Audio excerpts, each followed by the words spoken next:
Hey, my name's Sophia. Last year, I changed my status to MS and added a wedding band to my collection of courtroom victories. Slinging arguments before a judge is my zone, but I never thought I'd need a defense strategy for family dinners. Let me explain. My husband, Billy, is a mama's boy, and I get why. Mrs. Jerry, his mom, is the queen bee of their hive. She did the single mom hustle, raising two kids on her own. Mad props for that. Then there's his sister Lauren. She thinks she's the center of the universe. I remember the first time I walked into their place. Billy had his arm around me like I was a trophy. The living room was like a shrine, with photos of Billy and Lauren everywhere. It felt cozy, but also like I was stepping onto a movie set where they'd been playing house for years. Suddenly, I was the unexpected guest. Mrs. Jerry greeted me with a tight-lipped smile. The kind that says, I'm smiling because I have to, but I'd rather be scrubbing the bathroom grout with your toothbrush. She wore one of those floral dresses that screamed, I'm the matriarch. Sophia, dear, Billy's told us so much about you, she said, sizing me up like a car she's not sure she wants to buy. Yeah, I've been looking forward to meeting the famous Mrs. Jerry. Billy's mom has done nothing but sing your praises, I said, trying to warm up the room. Oh, how sweet, Lauren chimed in. She'd been eyeing me like a hawk since I walked in. Tell us, Sophia, how's the lawyer life? I picture you in court like on TV, making bank. So, how much do you actually make? I almost choked. Who asks that right away? I laughed because what else could I do? Ah, you know, trade secret and all that. I shot back without missing a beat. Mrs. Jerry picked up the conversation like it was a relay race. But surely you can give us a ballpark figure for family. Billy shot me a look that said, please don't be mad, but I kept my cool. If I had $1 for every time someone asked me that, I have enough to change the subject. I tried to smile in a friendly way. Mrs. Jerry snorted. Yeah, she snorted. Well, it's no secret what a teacher earns, right, Billy? She asked. Billy sighed. Mom, let's not do this now. Right, she said, waving her hand like she was dismissing a servant. Anyway, you'll be like family now. Sharing is caring and all that. I glanced at Billy. He had his help me face on. I knew then I wasn't just marrying Billy. I was joining some kind of domestic Cold War. A couple of weeks later, I was standing in our kitchen, wearing an apron and cooking Mrs. Jerry's famous chili recipe. Mrs. Jerry and Lauren had this habit of dropping by unannounced like they forgot it wasn't their house. Your chili needs more heat, Mrs. Jerry said, poking at the ladle, and less salt. Watch your husband's blood pressure. Got it? I replied, but inside I was rolling my eyes so hard I could see my brain. Lauren was there too, leaning back on a stool like she was royalty. You see this spot, Sophia. Cleanliness is next to godliness, isn't it, Mom? Lauren said. Mrs. Jerry nodded like it was the gospel, and Lauren was mentally high-fiving herself. Funny, I cleaned this place this morning, I said, wiping the spot off the counter. Must have missed that one. Billy was in the other room, clueless, probably deep in some video game or sports stats. I decided it was time to fill him in on the home invasions. I poked my head in where he was slouched on the couch. Hey, you got a sec. What's up, babe? Billy flicked his eyes up for a moment, afraid he might miss a crucial play. Your mom and Lauren, they come in, take over, and nitpick everything I do. It's like they're looking for stuff to complain about, I said. Ah, Sophia, they mean well? You know they're just. Billy scratched his head. I'll talk to them. They'll chill out. Back in the kitchen, it felt like the final round of a cook-off where I was the only contestant and the judges were out for blood. So, Sophia, when's dinner? Billy must be starving, Lauren said, glancing at me like I was the help. Whenever the chili decides it's ready, I replied. I respond, but I keep my voice light. It's a tricky situation. Dinner lands on the table, and I scan their faces. Mrs. Jerry stirs her food around, inspecting every bean like it holds the secret to the universe. Bit different from how I make it, Mrs. Jerry finally says.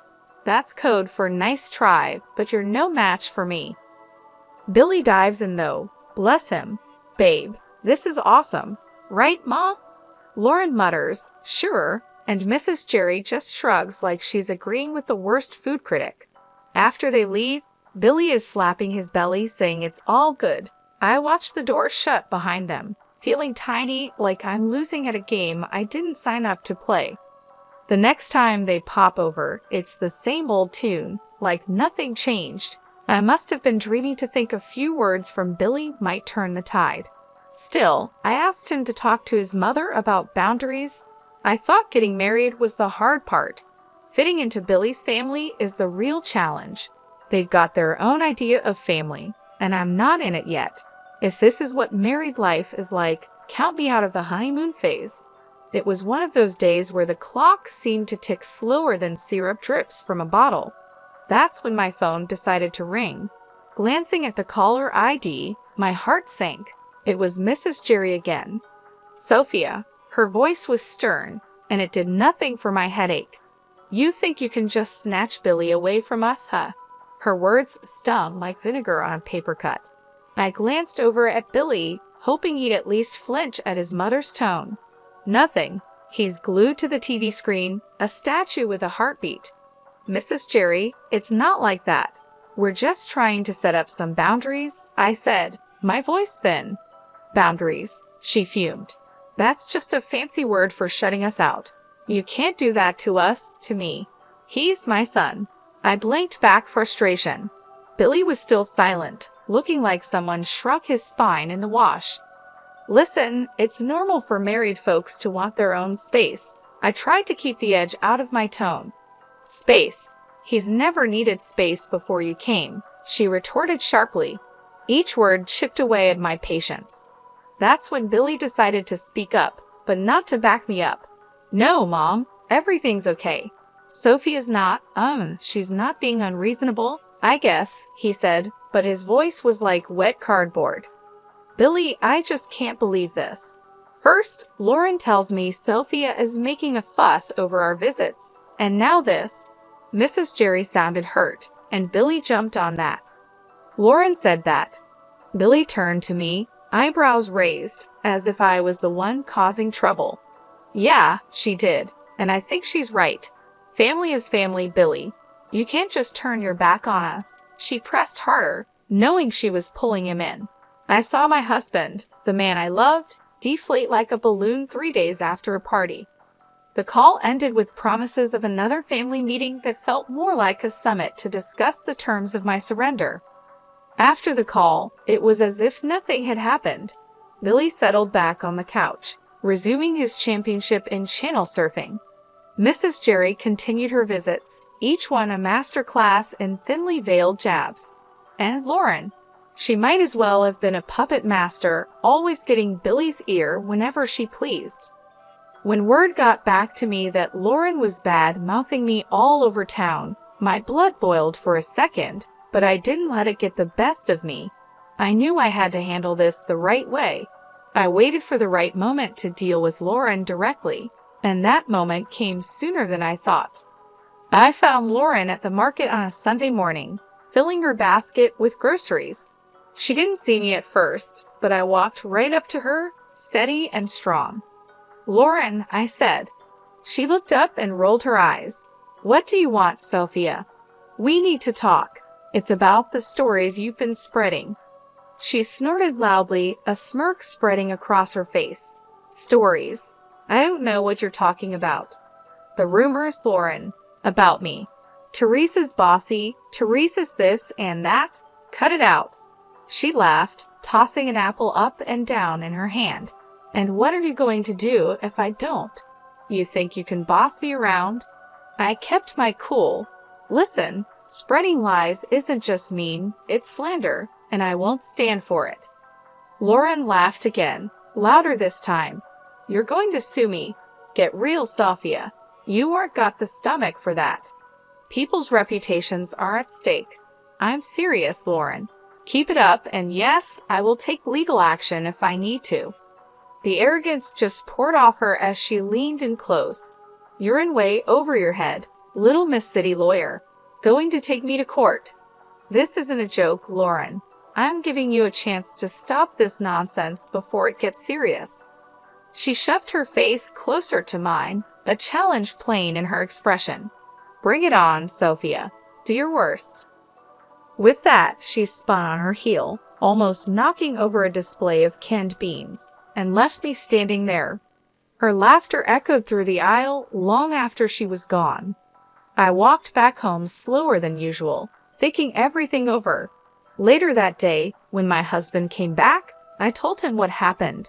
He was in the middle of taking his boots off, and he froze, one boot off, the other still on. You did what now? He asked. I told Lauren off. I threatened her with legal action if she doesn't stop spreading rumors. His face went red, then white. You couldn't just let it go. Why did you have to stir the pot, Sophia? I straightened up, because it's not right and I won't be walked over, not by her, not by anyone. We were silent for a while, both lost in our thoughts. It was clear this was more than a little family squabble. It was a line drawn in the sand, and I had to stand my ground. He just stood there with that same lost puppy look that's becoming permanent on his face. I threw myself onto the couch, fuming. The gossip might calm down for now, but Lauren is the kind of weed that keeps sprouting up. No telling when she'll start yapping again. And Billy? God knows if he'll ever find the guts to stand up to them. Right now, I just need to cool off and figure out my next move in this messy game they're all too eager to play. The whole mess with Lauren had me weighing my options like a pros and cons list in my head. I signed up for a life with Billy, not a daily soap opera with his family. And with things going from bad to worse, the word divorce started rattling around in my brain like loose change in a dryer. Then, as if on cue, Mrs. Jerry, the town's self-appointed gossip queen and Lauren's godmother, called me up. Sophia dear, she chirped like a bird that spotted a worm. We're throwing a little party for Lauren's engagement. It's happening at Giuseppina's next week. We'd love to see you there. The tone of her voice was all fake niceness, the kind that practically screams, I dare you to show up. After hanging up, I stared at the silent phone, thinking how this invite smelled like a setup. Billy was already on edge, and now this. I couldn't help but blurt out to him, guess who's got plans for us next week? He was sitting at the kitchen table, his forehead creased like he was trying to iron out a thought. Who's scheming now? Your sister's engagement party, I said. I say it straight out. We're invited, courtesy of Mrs. Jerry. Billy's face goes a shade paler, the crease deepening. Oh hell. Yeah, oh hell sounds about right. So what's the plan here, Billy? We going to roll over and play nice or what? He's quiet for too long, and I'm not having it. Come on, spit it out. Billy finally looks up, his eyes serious. Sophia, it's family. I think we should go. I cross my arms, feeling the heat rise up my neck, and let Lauren have a field day. I'm not their punching bag. He throws his hands up, a bit too dramatically. What do you want me to say? That's my sister Sophia. I lean in, my hands flat on the table. And I'm your wife. Does that not count for much these days? The word divorce is right there on the tip of my tongue, but I bite it back hard.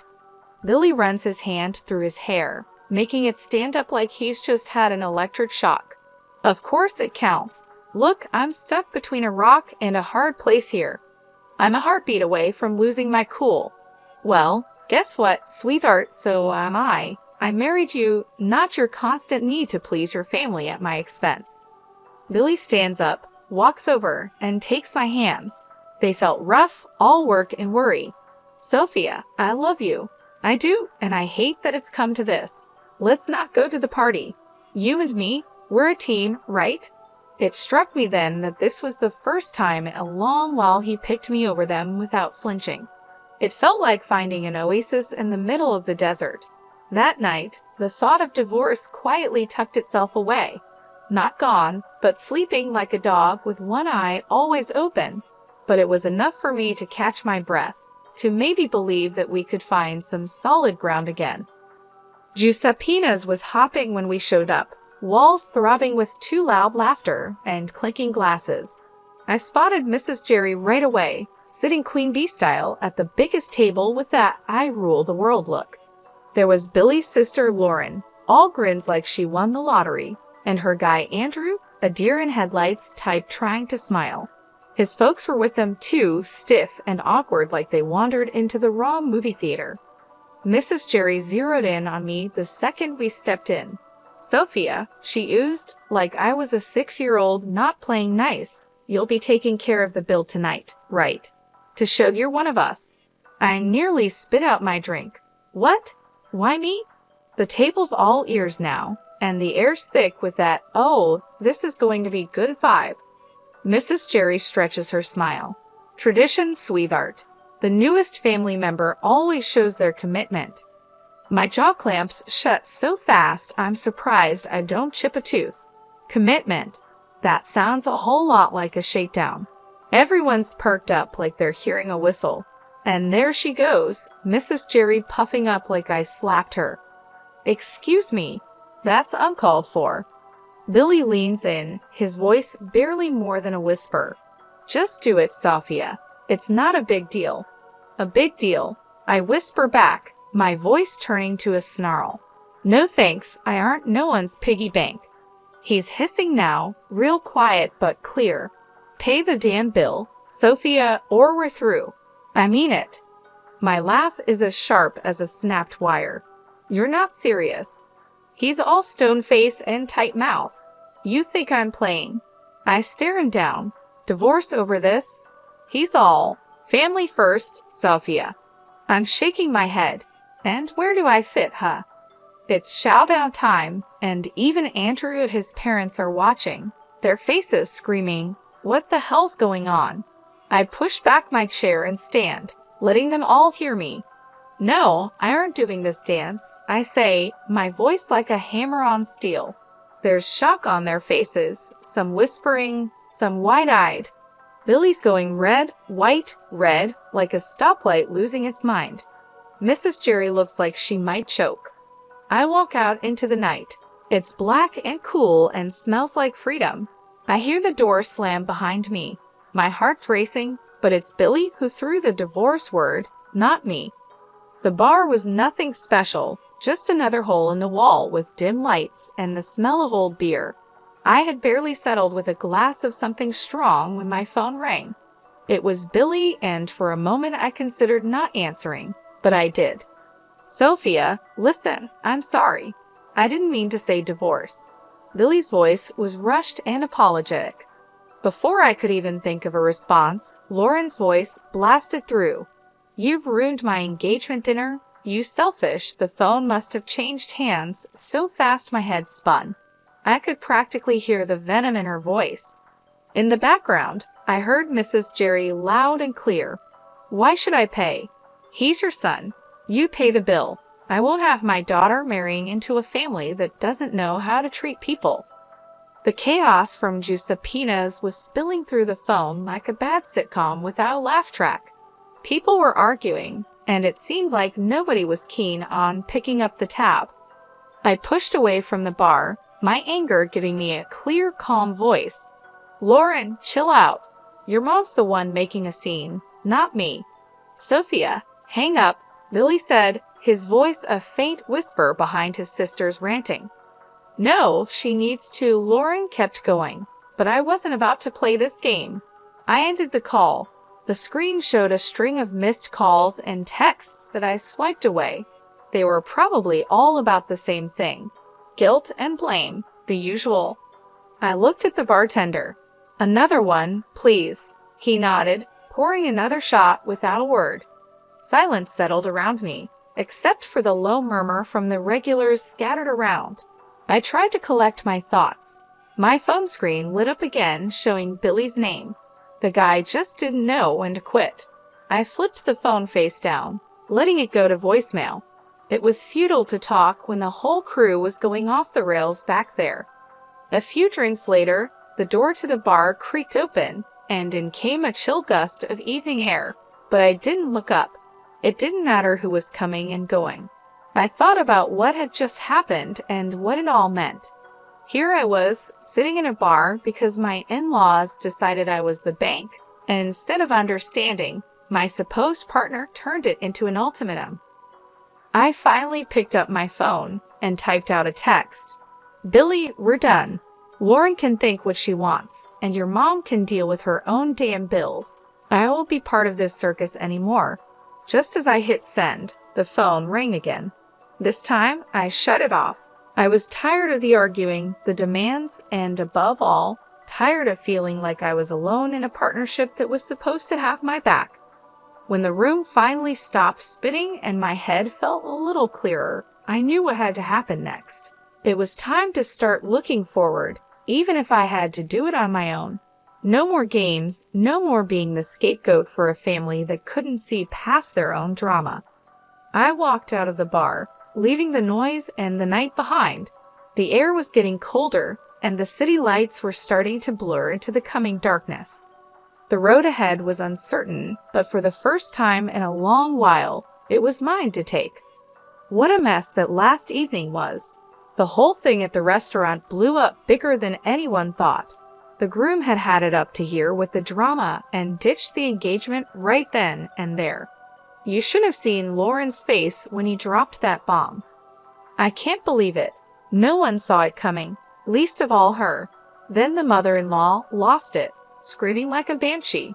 She was causing such a scene that the groom's family looked ready to call 911. She was yelling about disrespect and no consideration.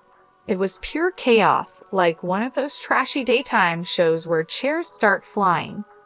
Meanwhile, I was done. I filed for divorce and cut off all contact. I ignored Billy's calls and deleted his messages. The last I heard, he, his sister, and my former mother-in-law from hell are all holed up in the same house, probably driving each other crazy. As for me, it felt like I finally stopped holding my breath after years underwater. Life's simpler now, but that evening is still the talk whenever I bump into people from the old circle. It gets old, you know. So, here's the update for anyone who still cares. I'm living my best, most peaceful life. I'm sitting in my usual spot at the cafe down the street from my place, the one where the coffee is strong and no one asks too many questions.